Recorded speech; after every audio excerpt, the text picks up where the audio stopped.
This Fleet Equipment Unscripted interview is presented by Hendrickson, a leading manufacturer of heavy-duty suspension systems and components to the global commercial transportation industry. Visit hendrickson-intl.com to learn more. Hi everyone, I'm Jason Morgan, Content Director for Fleet Equipment, and welcome to Fleet Equipment Unscripted. Today we're talking with Valentino Faraone, Regional Vice President, New Product Development Manager, Double Coin Tires. Valentino, thanks for taking the time to connect. Thank you for having me.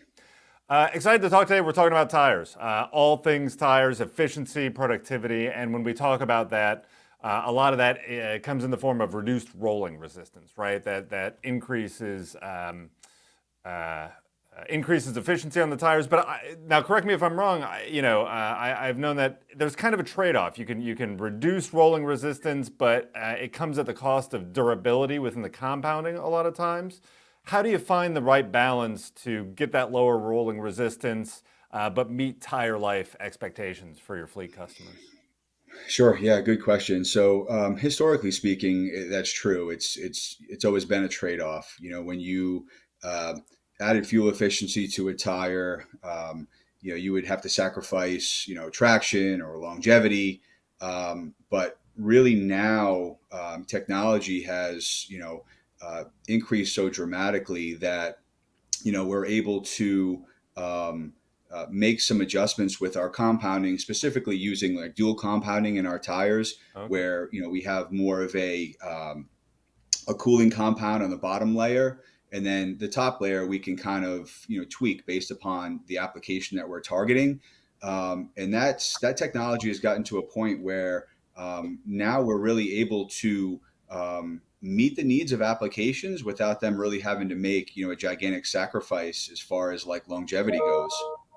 Right. And I feel like that gets undersold sometimes, the technology that goes into the compounding. I mean, a lot of times a tire could be treated, especially when you get into some of the positions, like trailer positions and those kind of things, it can be treated like a commodity at some point. But understanding that it's not just black rubber, right? There's a lot of compounding that goes into that, a lot of technology. Yeah, no, for sure. I mean, there's, the different like additives that go into the tire, to target specific applications. Also like, it's really unique, application based how they, structure the underlayer versus, the top layer. It's really come a long way. Now the industry is moved in some cases to utilizing like a 3-belt package versus a 4-belt package, which allows them to, the tire carries less weight. Obviously, the tire weighs less, Right. Which obviously helps with cooling, with rolling resistance. But they've got it to a point where the tire can perform equally as well with, with a 3rd belt instead of 4. So, really made a lot of progress. Computer systems obviously aid the ability. You can put tires through different design simulations. There's more testing processes that we have on the back end to put the tire into real world situations, to see how it performs before it actually gets out to the fleet. And then obviously we do a lot of on the ground testing with customers to make sure the product is adequate and we can tweak as necessary. Right. But, it used to be just, cut the 30 seconds down, make the tire, less deep, and that was the whole technology behind it, but Right. it's really come a long way since then.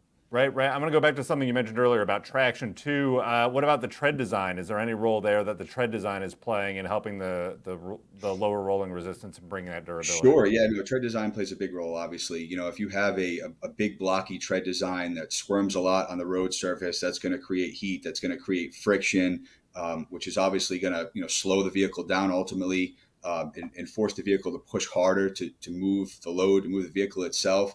So, when designing tires, for smart wear applications, we want to be cognizant of that and make sure that we're, designing the tread features so that they, have a nice square, even footprint on the road surface, don't cause any undue additional drag, and just kind of glide easily, but also, grip properly, evacuate water properly. So it's kind of a juggling act that, is, like I said before, a part of back-end research and real-world application testing. Right. Well, and for fleets that want to invest in this, they take rolling resistance seriously. They're really trying to drive efficiency and drive down or drive up their MPG rather. Sure. a lot of them would also look at retreading as a part of that whole tire total cost of ownership, right? They want to get as many retreads out of the life of that Sure. tire. Yeah. Do you have to trade off on the rolling resistance when you go to a retread? You know, if you're moving to your first time retread, you've bought this lower rolling resistance tire. What are the options to kind of keep that apples to apples as you go to its second or its first or No, second yeah, retreads? definitely good question. Yeah, so I mean, obviously, we consider ourselves to have a premium casing. We have a 7-year, 3 retread warranty on our products. So we believe that the casing is an asset beyond its original life cycle. And most of the retread manufacturers now, similar to what we talked about with new tires, they're using dual compounds in their retreads so that when you put that new tread on the original casing, it has a cooling layer on the bottom. Some of the similar features on the top as far as traction, water evacuation, whatever the customer is looking for their application. But the technology is such with the retreads themselves and the compounding that goes in there that realistically fleets don't lose anything now when they go to a retread versus a new tire. The technology is equal. So do you see retreading? Is that something that you still have to walk people through? I know that it can be hard to wrap your head around for fleets. Some of the smaller and mid-sized fleets, it is a little bit more of a understanding and education there. Are you seeing growth in those smaller and mid-sized fleet segments and interest, or is it something that they still need to understand better?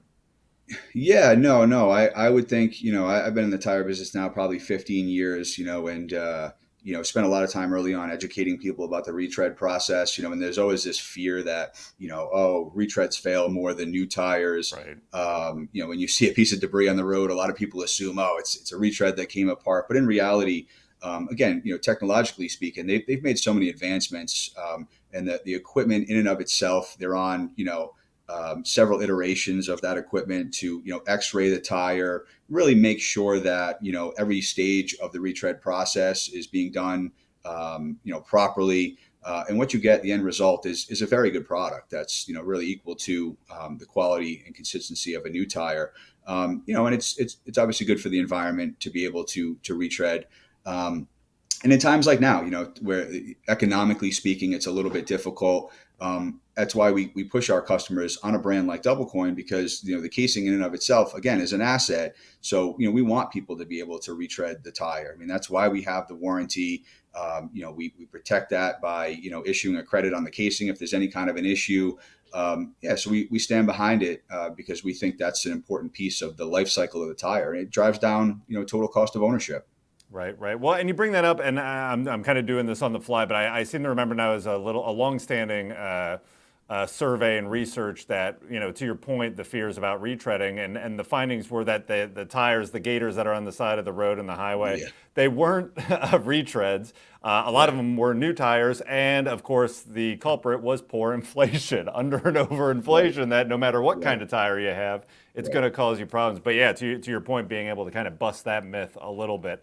I'll dig up the link and share it in the notes there too. But yeah, kind of getting over that and understanding that, yeah, your tire pressure basics probably play a more important role in keeping those tires safe and productive. Yeah, no, definitely. Underinflation is a huge issue. I mean, it really doesn't even make sense to talk about fuel efficient tires and such. If you're going to underinflate, it's gonna really hurt. It's going to cause additional drag, force the Right. vehicle to work harder, burn more fuel. So you're really negating any savings that could be had, with these products that we're designing to help reduce the fuel usage. So yeah, it's critical really to maintain that pressure. Right, right, right. A great point and a great point to end on there because I've learned a lot here. Great to hear about the new technology going in the tires. Valentino, it's been Yeah. wonderful talking with you. I'm sure I'll talk to you again very soon. Likewise. Thank you very much.